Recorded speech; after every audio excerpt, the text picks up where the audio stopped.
Hello friends, ನಾನು ನಿಮ್ಮ ಪ್ರೀತಿಯ Varsha. Welcome to Varsha's kitchen. ನಾನಿವತ್ತು ಕ್ಯಾರೆಟ್ ಹಲ್ವಾ ಮಾಡುವ ಅಂತ ಹೇಳಿ 4-5 ಕ್ಯಾರೆಟ್ ತೊಗೊಂಡಿದ್ದೇನೆ. ಈಗ ಈ ಕ್ಯಾರೆಟ್ನ ಚೆನ್ನಾಗಿ ಸಿಪ್ಪೆ ತೆಗೆದು ತೊಳೆದು ತುರಿದಿಟ್ಕೊಳ್ಳೋಣ. ಕ್ಯಾರೆಟ್ ಸಿಪ್ಪೆ ತೆಗೆದು ತುರ್ಕೊಂಡಾಯಿತು. ಸಿಪ್ಪೆ ಯಾಕೆ ತೆಗೆದು ಅಂತ ಹೇಳಿದರೆ ಕ್ಯಾರೆಟ್ ಮೇಲೆ ಮರಳೆಲ್ಲ ಇರ್ತದೆ. ಅದಕ್ಕೆ ಡೈರೆಕ್ಟಾಗಿ ತುರಿದು ಹಾಕಿದರೆ ನಮಗೆ ತಿನ್ನಬೇಕಾದ್ರೆ ಮರಳು ಸಿಗ್ತದೆ. ಅದಕ್ಕೋಸ್ಕರ ಕ್ಯಾರೆಟ್ ಸಿಪ್ಪೆ ತೆಗೆದು ತುರಿದು ಇಟ್ಕೊಂಡಿದ್ದೇನೆ. ಈಗ ಹಲ್ವಕ್ಕೆ ರೆಡಿ ಮಾಡ್ಕೊಳ್ಳುವ. ಈಗ ಒಂದು ಬಾಣಲಿ ಸ್ಟವ್ ಮೇಲೆ ಇಟ್ಕೊಂಡಿದ್ದೇನೆ. ಇದಕ್ಕೆ ತುಪ್ಪ ಹಾಕೊಳ್ಳೋಣ. ಈ ಸ್ಪೂನಲ್ಲಿ ಒಂದು 5 ಸ್ಪೂನ್ ತುಪ್ಪ ಹಾಕ್ಕೊಂಡಿದ್ದೇನೆ. ಈಗ ಇದಕ್ಕೆ ಹಲ್ವಾ ಮಾಡಲಿಕ್ಕೆ ಬೇಕಾದ ದ್ರಾಕ್ಷಿನ ಹುರ್ಕೊಳ್ಳೋಣ ತುಪ್ಪದಲ್ಲೇ. ಈಗ ಗೋಡಂಬಿ ಮತ್ತು ಬಾದಾಮಿನ ಈ ತುಪ್ಪದಲ್ಲೇ ಹುರ್ಕೊಳ್ತಾ ಇದ್ದೇನೆ. ಇದು ಸ್ವಲ್ಪ ಬ್ರೌನ್ ಕಲರ್ ಬರೋ ತನಕ ಹುರ್ಕೊಳ್ಳೋಣ.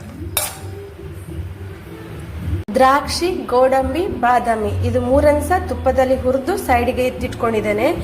ಈಗ ಇದೇ ತುಪ್ಪಕ್ಕೆ ಇನ್ನೊಂದು 4 ಸ್ಪೂನ್ ತುಪ್ಪನ ಆ್ಯಡ್ ಮಾಡ್ತಿದ್ದೇನೆ. ತುಪ್ಪ ಬಿಸಿಯಾಗಿದೆ. ಈಗ ತುರಿದಿಟ್ಟಿರುವ ಕ್ಯಾರೆಟ್ನ ಇದಕ್ಕೆ ಆ್ಯಡ್ ಮಾಡ್ತಿದ್ದೇನೆ. ನಾನು ಈ ಕಪ್ಪಲ್ಲಿ ಕ್ಯಾರೆಟ್ನ ಮೆಜರ್ಮೆಂಟ್ ತಗೊಳ್ತಿದ್ದೇನೆ. ಈ ಕಪ್ಪಲ್ಲಿ 3 ಕಪ್ ಕ್ಯಾರೆಟ್ ತುರಿ ತಗೊಂಡಿದ್ದೇನೆ. ಇದೀಗ ತುಪ್ಪದಲ್ಲಿ ಚೆನ್ನಾಗಿ ಬೇಯಬೇಕು.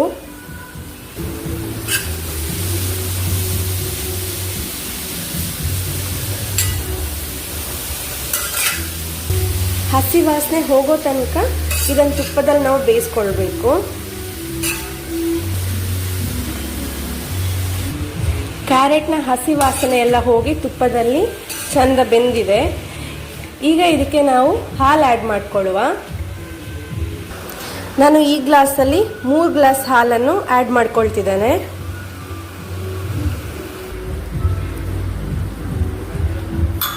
ಕ್ಯಾರೆಟ್ ಚೆನ್ನಾಗಿ ಹಾಲಲ್ಲಿ ಬೇಯಬೇಕು. ಈ ಹಾಲು ಫುಲ್ ಡ್ರೈ ಆಗಬೇಕು. ಆಮೇಲೆ ಇದಕ್ಕೆ ಸಕ್ಕರೆ ಆ್ಯಡ್ ಮಾಡಿಕೊಳ್ಳುವ.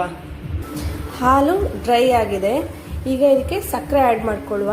ನಾನು ಈ ಕಪ್ಪಲ್ಲಿ 3 ಕಪ್ಪಷ್ಟು ಕ್ಯಾರೆಟ್ ತುರಿ ತಗೊಂಡ ಕಾರಣ ಇದರಲ್ಲಿ 1.5 ಕಪ್ಪಷ್ಟು ಸಕ್ಕರೆ ತಗೊಳ್ತಾ ಇದ್ದೇನೆ. ಅಂದರೆ ನಾನು ಕ್ಯಾರೆಟ್ ತುರಿ ತಗೊಂಡ ಅರ್ಧದಷ್ಟು ಸಕ್ಕರೆ ಆ್ಯಡ್ ಮಾಡ್ತಿದ್ದೇನೆ.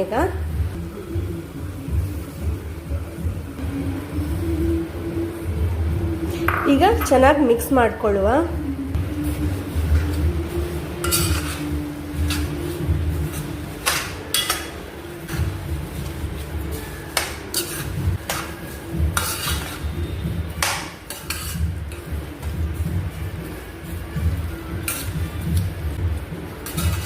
ಎರಡು ಏಲಕ್ಕಿ ತಗೊಂಡಿದ್ದೇನೆ. ಇದನ್ನು ಪುಡಿ ಮಾಡಿ ಹಲ್ವಕ್ಕೆ ಆ್ಯಡ್ ಮಾಡುವ. ಏಲಕ್ಕಿ ಪುಡಿ ಹಾಕೋದ್ರಿಂದ ಘಮ ಚೆನ್ನಾಗಿರ್ತದೆ. ಅದರೊಟ್ಟಿಗೆ ಹುರಿದಿಟ್ಟಿರುವಂತಹ ದ್ರಾಕ್ಷಿ, ಗೋಡಂಬಿ, ಬಾದಾಮಿನ ಸಹ ಆ್ಯಡ್ ಮಾಡ್ತಾ ಇದ್ದೇನೆ.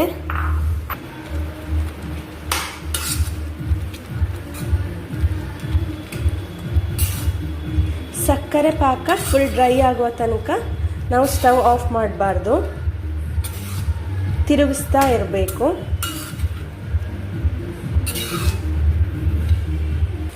ಸಕ್ಕರೆ ಪಾಕದಲ್ಲಿ ಕ್ಯಾರೆಟ್ ತುರಿ ಚೆನ್ನಾಗಿ ಬೆಂದು ಸಕ್ಕರೆ ಪಾಕ ಎಲ್ಲ ಡ್ರೈ ಆಗಿದೆ. ಈಗ ನಾವು ಸ್ಟವ್ ಆಫ್ ಮಾಡಿಕೊಳ್ಳುವ. ಕ್ಯಾರೆಟ್ ಹಲ್ವಾ ರೆಡಿ ಆಯಿತು. ಬಿಸಿ ಬಿಸಿಯಾದ ಕ್ಯಾರೆಟ್ ಹಲ್ವಾ ಸವಿಯಲು ಸಿದ್ಧ. ಧನ್ಯವಾದಗಳು.